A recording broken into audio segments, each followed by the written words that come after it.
नमस्कार दोस्तों, द्रोड़ा the vision YouTube channel पर आप सभी का स्वागत है। मैं एस के सैनी। आइए हम सभी लोग देखते हैं कि सीटेट के जो एग्ज़ाम आगामी होने वाले हैं, उसमें आपको सीडीपी के क्वेश्चन कैसे पूछे जाएंगे। आज हम आपके सामने सीडीपी के क्वेश्चन कुछ लाए हुए हैं। इस क्वेश्चन को हम लोग देखते हैं।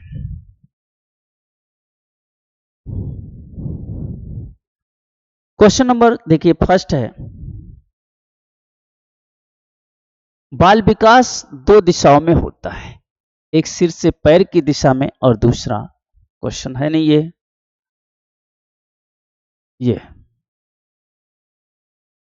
एक बालक कुछ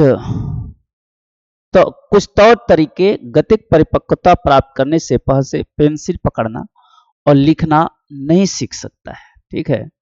ए child can not learn to hold a pencil and write before she attends some new motors. तो एक बच्चा है, कुछ तौर तरीके गति और परिपक्वता प्राप्त करने से पहले पेंसिल पकड़ना और लिखना नहीं सीख सकता। ये एसेंशन ए है। आर वाले में दिया है, सीखना विकास पर निर्भर करता है। ठीक है। देखिए, सीखना जो है वो डेवलपमेंट विकास पर निर्भर करता है, इसीलिए ऐसा एक बच्चा कुछ तौर तरीके को नहीं सीख सकता। तो इसका ऑप्शन ए आएगा कि दोनों सही है, तौर तरीके से सीख नहीं सकते। अगला क्वेश्चन फिर हम लोग देखेंगे यहां से। क्वेश्चन नंबर दूसरा, शारीरिक विकास का सीधा संबंध किससे है? वृद्धि से है, संवेदी प्रकार है, सूक्ष्म और सकल से है, अंतरवैयक्तिक संबंध है। यहां पे दिया है इंटरपर्सनल रिलेशंस। ये हार्वर्ड का बहुबुद्धि सिद्धांत है। यह हार्वर्ड गार्डनर का बहुबुद्धि सिद्धांत है। यह हार्वर्ड गार्डनर का बहुबुद्धि सिद्धांत है। हार्वर्ड गार्डनर का बहुबुद्धि सिद्धांत है इंटरपर्सनल। दूसरे को, जैसे इसमें काउंसलर वगैरह होते हैं, दूसरे की भावनाओं को जानते हैं। तो यहाँ पे शारीरिक विकास से ये संबंध है, नहीं रखता। अगर चौथा निकल जाएगा, देखिए ये गलत हो जाएगा, और इसमें पहला, दूसरा और तीसरा, इसमें तीनों सही होंगे। इसमें पहला भी सही होगा, दूसरा भी सही होगा और तीसरा भी सही होगा। तो इसमें आपको बी आंसर मिलेगा, जिसका विकास से सीधा संबंध होगा। इस पे कुछ जो है आपको फैक्ट, संरचना और उसमें होने वाला परिवर्तन है। शारीरिक विकास के अंतर्गत बालक के शरीर का भार, उसकी लंबाई, उसकी हड्डियों का विकास और मजबूती आदि चीजों को विकास सम्मिलित है। बच्चों के शारीरिक विकास का सीधा संबंध उनके वृद्धि दर, संवेदी प्रकार और सूक्ष्म और सकल मोटर कौशल से है। प्रारंभिक बचपन के दौरान होने वाले शारीरिक परिवर्तनों में वृद्धि दर, सूक्ष्म मोटर समन्वय, सकल मोटर समन्वय में वृद्धि और संतुलन में वृद्धि शामिल है। जीवन के पहलुओं जैसे कि खेल खेलने, ड्राइविंग करने, लिखने के लिए सूक्ष्म मोटर समन्वय विकास करना आवश्यक है। तो पहले से कुछ रिलेटेड जो है यहाँ पे फैक्ट था जो हम लोगों ने देखा। क्वेश्चन नंबर दूसरा देखते हैं। यह भी बताए, एक बच्चा कुछ तौर तरीके गतिविधि पर करता है। इसमें ए और आर दोनों सही है। इसका बाल विकास दो दिशाओं में होता है, एक सिर से पैर की दिशा की ओर और दूसरा जो है निकट से दूर की ओर, शरीर केंद्र से परिधि की ओर। विकास के अनुक्रमिक स्वरूप को दो दिशाओं में देखा जा सकता है, एक शीर्षगामी अनुक्रम, अधोगामी अनुक्रम। अधोगामी अनुक्रम का अर्थ है कि किसी विकास शरीर के मध्य भाग से परिधि की ओर बढ़ता है। इस क्रम में पहले व्यक्ति के रीढ़ की हड्डी का विकास होता है और उसके बाद बाहरी विकास होता है, तो सीखना विकास पर निर्भर होता है। उदाहरण के लिए बच्चा अपने हाथों से पहले अपनी बाहों का उपयोग कर सकता है और अपनी उंगलियों की गति को नियंत्रित करने से पहले हाथों का उपयोग कर सकता है। पेंसिल पकड़ने और लिखने से पहले वह बच्चे को गेंद फेंकना सीखता है। तो इस तरह से बालक का विकास होता है। क्वेश्चन नंबर अगला,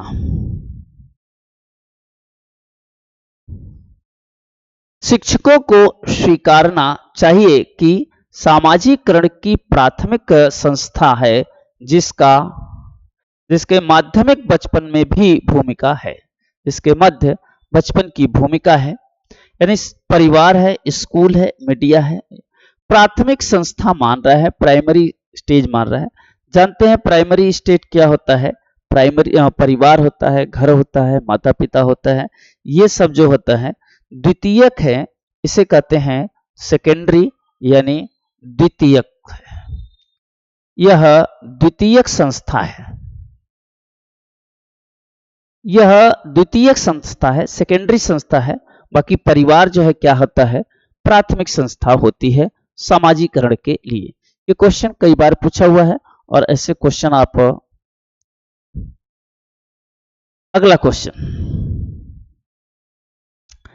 जीन पियाजे के सिद्धांत के अनुसार किस चरण में बच्चे प्रतीकात्मक खेल करने में सक्षम हो जाते हैं परंतु उनकी सोच मूर्त वस्तुओं तक ही सीमित होती है बजाय अमूर्त के, या अमूर्त के बजाय मूर्त सोच पर सीमित? मूर्त तो इसे सीधे कहेंगे मूर्त संक्रियात्मक अवस्था।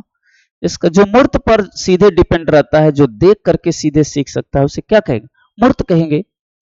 तो इसे मूर्त संक्रियात्मक अवस्था के नाम से जानते हैं। जीन पियाजे के सिद्धांत के अनुसार मूर्त संक्रियात्मक चरण में बच्चे प्रतीकात्मक खेल खेलने में सक्षम हो जाते हैं परंतु उनकी सोच मूर्त वस्तुओं तक ही सीमित होती है बजाय अमूर्तता के। मूर्त संक्रियात्मक अवस्था पियाजे के संज्ञानात्मक विकास के सिद्धांत की तीसरी अवस्था है। इस चरण में बच्चे संख्या, बोध, क्षेत्र, मात्रा और अभिविन्यास के संरक्षण की क्षमता हासिल करते हैं। बच्चे वस्तुओं, घटनाओं के बारे में तार्किक रूप से सोचना शुरू कर देते हैं तथा संज्ञानात्मक क्षमता के रूप में प्रतिवर्तिता, संचालन, संक्रामकता की अवधारणा को भी प्राप्त कर लेते हैं। रिवर्सिबिलिटी का गुण इसी में आ जाता है। प्रतिवर्ती का मतलब होता है रिवर्सिबिलिटी, उल्टा। तो ये गुण जो है इसी अवस्था में, मूर्त अवस्था में आती है। क्वेश्चन अगला, जीन पियाजे के अनुसार बच्चों की सोच वयस्कों से किस प्रकार भिन्न है? पहला है, यह वयस्कों से अलग नहीं है। यह बच्चों की सोच वयस्कों के गुणात्मक रूप से भिन्न होती है। बच्चों की सोच वयस्कों के मात्रात्मक में से तौला चल, गुणात्मक मतलब दिया है क्वालिटेटिवली, ठीक है। मात्रात्मक मतलब जिसे हम देख सकते हैं और गुणात्मक का मतलब देख नहीं सकते लेकिन वृद्धि होती है। बच्चों की सोच बड़ों से कम होती है, तो जहां कम आया गलत हो जाएगा। सबसे बच्चों की सोच का किससे होती है? गुणात्मक रूप से वृद्धि होती है। इसका ऑप्शन जो आएगा बी ऑप्शन आएगा। बच्चों का जो विकास वयस्कों से है कैसे होता है? पियाजे के अनुसार गुणात्मक रूप से होता है। इस पे क्वेश्चन नंबर अगला, कोहलबर्ग किस स्तर के अनुसार नैतिक विकास व्यक्ति अपने कार्यों के परिणामों पर ध्यान केंद्रित करने के बजाय अपने काम पर ध्यान करने के बजाय उस दूसरों की अपेक्षाओं को बनाए रखने का प्रयास करता है? अपने काम पर ध्यान न देकर, अपने रिजल्ट पर ध्यान न देकर दूसरों की अपेक्षाओं को बनाए रखता है। पूर्व पारंपरिक अवस्था, pre conventional stage, pre operational stage. ये प्री ऑपरेशनल स्टेज तो कोहलबर्ग में नहीं है, ये किसके है? पियाजे में।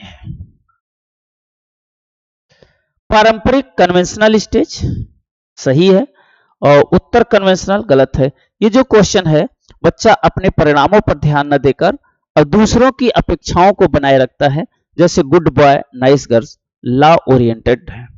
इसमें अपने इच्छा को नहीं देखता, दूसरों को इच्छाओं को बनाए रखने का प्रयास करता है। समाज में सोशल नीड्स है, यह बालक के क्या है? सोशल नीड्स है, सामाजिक स्तर है, जिसमें गुड बॉय, नाइस गर्ल आता है। अच्छा, गुड बॉय नाइस गर्ल आता है, good boy nice girl, law and order orientation. Law and order orientation दोनों इसी में आते हैं, तो इसमें ऑप्शन आपका आएगा सी। क्वेश्चन नंबर अगला, उससे रिलेटेड जो है फैक्ट है। कोहलबर्ग के पारंपरिक स्तर के अनुसार नैतिक विकास व्यक्ति के कार्यों में परिणामों पर ध्यान केंद्रित करने के बजाय दूसरे की अपेक्षाओं को बनाए रखने का प्रयास करता है। कोहलबर्ग के अनुसार नैतिकता के विकास का यह दूसरा चरण है जो कि 10 से 13 वर्ष तक चलती है।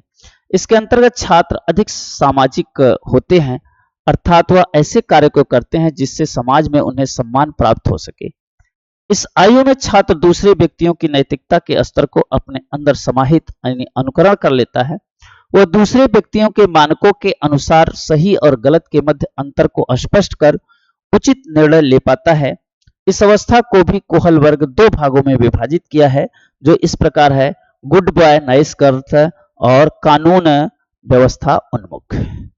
ये जो आपने क्वेश्चन किया उससे रिलेटेड कुछ जो है फैक्ट हैं जो सवाल पूछे जा सकते हैं। क्वेश्चन नंबर अगला, जीन पियाजे के अनुसार निम्नलिखित में से अनुकूलन के भाग कौन से है? एक तो है पियाजे समायोजन और एक है समावेशन। Assimilation, accommodation. अनुबंध नहीं है, कंडीशनल नहीं है, पाड़ नहीं है, ये पियाजे के अनुसार नहीं है, तो इसके अनुसार एक और दो सही है। एक और दो का मतलब कौन सा ऑप्शन सही हो गया? ए ऑप्शन सही है। इसका पहला और दूसरा सही होगा, खाली पियाजे के अनुसार पूछ रहा है तो पियाजे के अनुसार ये होगा। ये जो है वाइगोस्की के अनुसार होता है, यह वाइगोस्की के अनुसार होता है। अनुबंध का सिद्धांत कंडीशनल थ्योरी व्यवहारवादी है, व्यवहारवादियों की देन है, और ये दोनों जो है पियाजे की देन है। तो इसका जो है आपको पहला और दूसरा सही होगा। क्वेश्चन नंबर अगला, पियाजे के अनुसार बच्चों में उनके वातावरण के साथ समायोजन की प्रकृति सहज होती है। बच्चे की इस प्रकृति को अनुकूलन कहा जाता है। पियाजे के अनुकूलन की संपूर्ण प्रक्रिया से दो उप प्रक्रियाएं जुड़ी हुई हैं: समायोजन या आत्मसाती, एसिमुलेशन और एकोमोडेशन। आत्मसातीकरण तब होता है जब किसी व्यक्ति को नई स्थिति यानी प्रक्रियाओं को देने के लिए मौजूदा ज्ञान में बदलाव लाना होता है। समावेशन एक ऐसी प्रक्रिया है जो पूर्व में सीखी गई योजना या मानसिक प्रक्रियाओं से काम न चलने पर समंजन के लिए ही जाता है। पियाजे कहते हैं कि बालक आत्मसातीकरण और सामंजस्य की प्रक्रियाओं के बीच संतुलन का कायम करता है। क्वेश्चन अगला,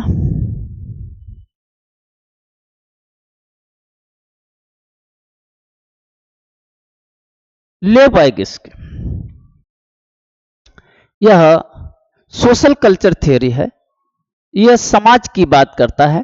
सोशल कल्चर थ्योरी इसको कहते हैं। प्रस्तावित किया क्रिया की सीख है, एक सामाजिक गतिविधि है, सही है, पहला सही है।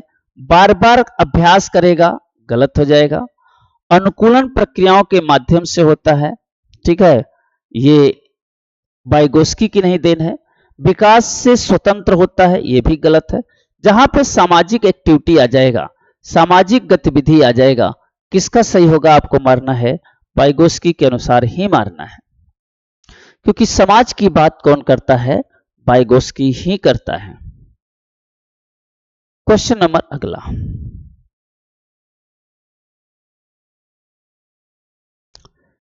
लेव वाइगोस्की के अनुसार विशेषज्ञों को बच्चों के समीपस्थ विकास का क्षेत्र ZPD उच्चतर स्तर पर ले जाने के लिए क्या करना चाहिए? ZPD zone of proximal development, इसमें बालक जो है AD और PD दोनों तरीकों से अपनी समस्याओं का समाधान करता है। सबसे नीचे AD है। AD का मतलब होता है एक्चुअल डेवलपमेंट, जिसमें बालक अपनी समस्या का समाधान स्वयं करता है। एक है पोटेंशियल डेवलपमेंट PD, जिसमें बालक जो है अपनी समस्या का समाधान दूसरों की सहायता से करता है। एक है ZPD, जिसमें बालक अपनी समस्या का समाधान PD और AD के डिफरेंस से करता है। तो ZPD इस तरह से है। अनुकूलन को सुदृढ़ करना चाहिए, सजा देनी चाहिए जहां पे सजा देने की बात आएगी, जहां पे पुनर्बलन देने की बात आएगी। देखो पाड़ है, मचान है, क्या है, इसके फोल्डिंग। वाइगोस्की के अनुसार उसे क्या देना चाहिए, इसके फोल्डिंग देना चाहिए, क्लू देना चाहिए, संकेत देना चाहिए। इसे कहते हैं इसके फोल्डिंग। क्वेश्चन नंबर अगला,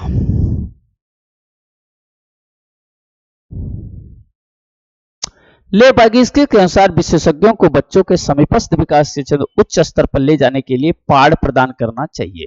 इसमें बच्चों को क्लू देना चाहिए, एग्जाम्पल देना चाहिए, उदाहरण देना चाहिए। वाइगोस्की के अनुसार समीपस्थ विकास का क्षेत्र जेडपीडी कहा जाता है। बच्चा स्वतंत्र रूप से और सहायता के साथ क्या कर सकता है के बीच का अंतर एक शिक्षार्थी अपने दम पर क्या कर सकता है और किसी की मदद से वह क्या कर सकता है, इसके बीच अंतर है।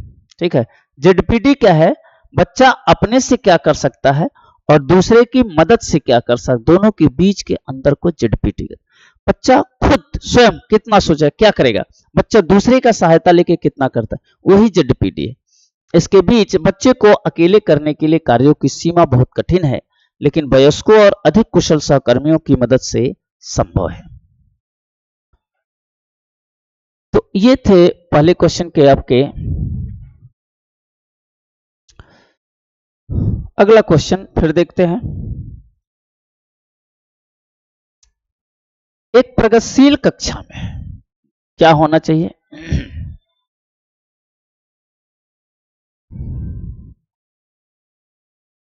केवल योगात्मक मूल्यांकन होना चाहिए, गलत बात है। जहां पर योगात्मक मूल्यांकन की बात आएगी गलत होगा।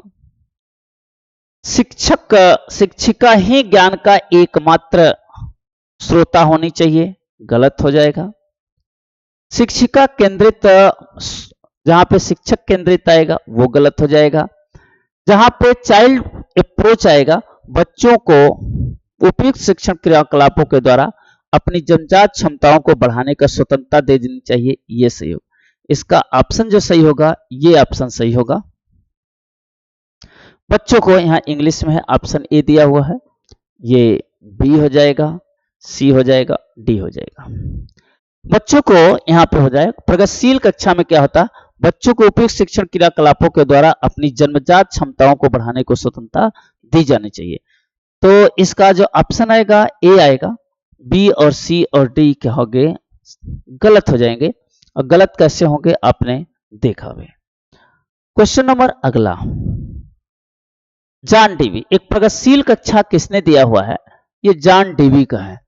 जॉन डीवी जो है प्रगतिशील कक्षा की बात करते हैं, प्रगतिशील कक्षा की बात करते हैं।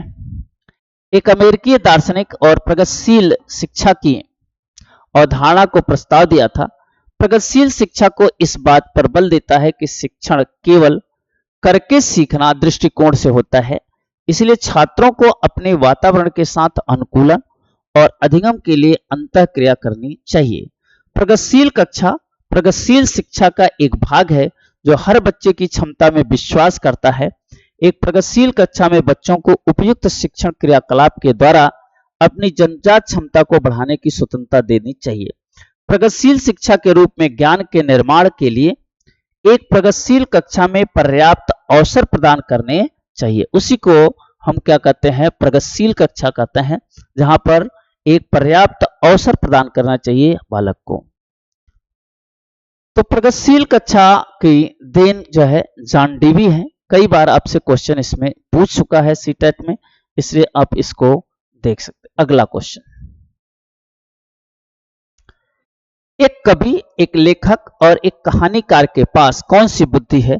यह हार्वर्ड गार्डनर के अनुसार है। हार्वर्ड गार्डनर के अनुसार जो है 9 प्रकार की बुद्धि है, और इसी 9 प्रकार की बुद्धि में पहला है स्पिरिचुअल, स्थानिक माने उस स्थान के बारे में हो जाएगा। इसमें आएगा किसान, नाविक। भाषाई बुद्धि, इस प्रकार की भाषा में होगा, लेखक होगा, कवि होगा, भाषाई होगा। संगीतज्ञ, म्यूजिकल होगा, म्यूजिकल इंटेलिजेंट, इसमें गायक होगा, ठीक है, गीतकार होगा। अंतरा व्यक्ति इंट्रापर्सनल, इंट्रापर्सनल में क्या होगा, स्पिरिचुअल लीडर हो गए, धार्मिक नेता होते हैं। ये धार्मिक नेता क्या करते हैं, दूसरे की बातों को समझते हैं आराम से, वही चीज उस पर अप्लाई करते हैं, तो ये धार्मिक नेता होगा। हमें यहाँ पूछ रहा लेखक, कवि, कहानी, कौशल, उसमें क्या कौन बुद्धि होगा, उसके पास केवल भाषाई बुद्धि होगा। अगला सवाल फिर हम लोग देखते हैं इसमें, हार्वर्ड गार्डनर की 8 बहुबुद्धि 9 में से एक भाषाई बुद्धि बोली जाने वाली लिखित भाषा और समझने के उपयोग करने की क्षमता है। इसमें भाषण या लिखित शब्द के माध्यम से स्वयं को प्रभावी ढंग से अभिव्यक्त करने के साथ साथ विदेशी भाषाओं को सीखने की सुविधा दिखाना चाहता है।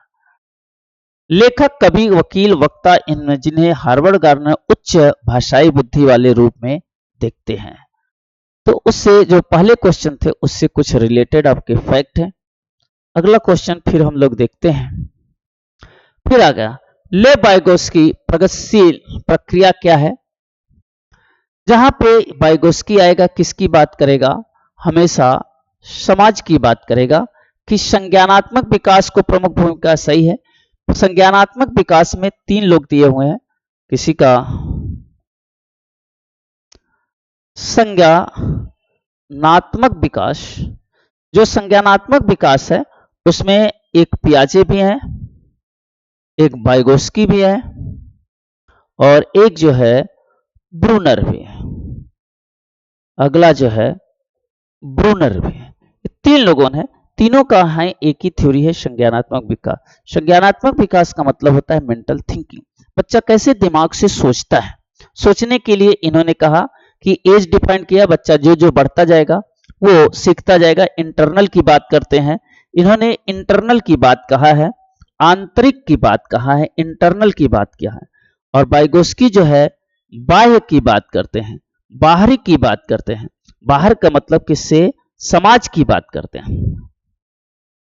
तो इस तरह से पियाजे जो है आंतरिक की बात करता है, वाइगोत्स्की भी संज्ञानात्मक विकास है लेकिन वो बाहर की बात करते हैं, बाहर का मतलब समाज। बच्चों के संज्ञानात्मक विकास में बाधा डालती है, तो जहां पे बाधा शब्द आएगा गलत होगा। सीखने और विकास का भविष्य नहीं करती, ये भी गलत हो जाएगा। सामाजिक संदर्भ में प्रभावित नहीं होती है, गलत होता है। केवल इसका ऑप्शन ए सही होगा वाइगोत्स्की के अनुसार। अगला क्वेश्चन फिर हम लोग देखेंगे।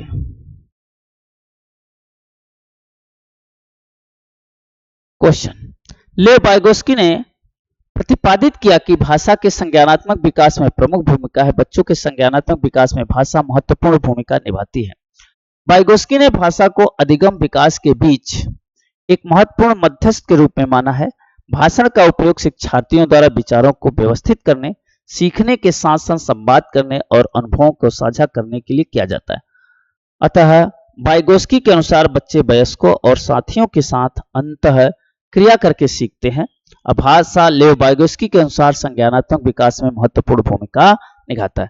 भाषा से ही क्या होता है, बालक के अंदर क्या होता है, भाषा सीखने का महत्वपूर्ण है। मतलब बच्चों के भाषा से क्या होता है, विचार उत्पन्न होता है।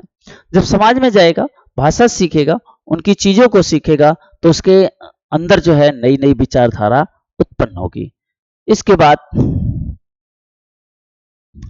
कक्षा में विविधता के अनुकूल वातावरण बनाने के लिए किस पर ध्यान केंद्रित करना चाहिए, समरूपता, समानता, इक्विटी और मानक। देखो मानकीकरण जहां आएगा, स्टैंडर्ड, स्टैंडर्ड का मतलब ये होगा एक नॉर्म्स, और जहां पे नॉर्म्स आएगा वो क्या होगा, कंडीशन होगा, और जहां कंडीशन आएगा वो गलत होता है। मानकीकरण it is a type of condition, यह एक प्रकार का शर्त है, और जो शर्त होता है तो गलत होता है। कक्षा में विविधता की बात करने के लिए हम इक्विटी की बात करेंगे, समानता की, समता की बात करेंगे। इक्विटी, समता की बात हम करते हैं। इसके बारे में कुछ फैक्ट भी है, देखते हैं यहाँ पे कक्षा में विविधता का अर्थ है यह समझना है कि प्रत्येक विद्यार्थी अद्वितीय होता है, यूनिक होता है। यूनिक माने उसके जैसा कोई नहीं है, तथा उस व्यक्तिगत भिन्नताओं की पहचान विद्यार्थियों में विद्यमान होती है। विविधता विद्यार्थियों में ऐसी भिन्नताओं तथा विविधताओं को महत्व दे रही है जिसमें शिक्षिकाएं कक्षों में अधिगम परिवेश के अधिक जीवंत, समृद्ध, उत्पादक बनाने में योगदान कर सकती हैं। कक्षा में विविधता के अनुकूल वातावरण बनाने के लिए समता पर ध्यान केंद्रित करना चाहिए। देखो यहाँ पर है, समता पर ध्यान केंद्रित करना चाहिए। समावेशी शिक्षा में ऐसा वातावरण बनाना जिसमें बच्चा विविधता के साथ सीख सके, न कि सीखने के लिए विशेष वातावरण तैयार कर सके। चुनौतीपूर्ण रहित सभी बच्चों के लिए समान शिक्षा देनी चाहिए। तो क्लास में विविधता को सीखने के लिए क्या होना चाहिए? समता होनी चाहिए, इक्विटी होनी चाहिए। ठीक, अगला क्वेश्चन फिर हम लोग देखते हैं। सीखने के लिए आकलन को किस पर ध्यान देना चाहिए? परीक्षा के लिए ध्यान देना चाहिए, गलत बात है। यांत्रिक अभ्यास के लिए देना चाहिए, गलत बात है। स्मरण के लिए ध्यान देना चाहिए, गलत बात है। इसका ऑप्शन क्या होगा? वैचारिक समझ होना चाहिए, विचार के रूप में समझ होना चाहिए। तो इसका ऑप्शन आएगा बी। इसके बाद जो है क्वेश्चन खत्म हो गए। इतना ही क्वेश्चन हम लोगों को प्रैक्टिस करना था। आज हम लोगों ने 15 क्वेश्चन प्रैक्टिस किया। फिर मिलेंगे, और सीडीपी है, एसएसटी है, हिंदी है, सब चीज़ों का आपको धीरे धीरे, अब समय नज़दीक है, प्रैक्टिस करते रहिए और आपका सीटेट क्लियर होगा। थैंक यू, धन्यवाद।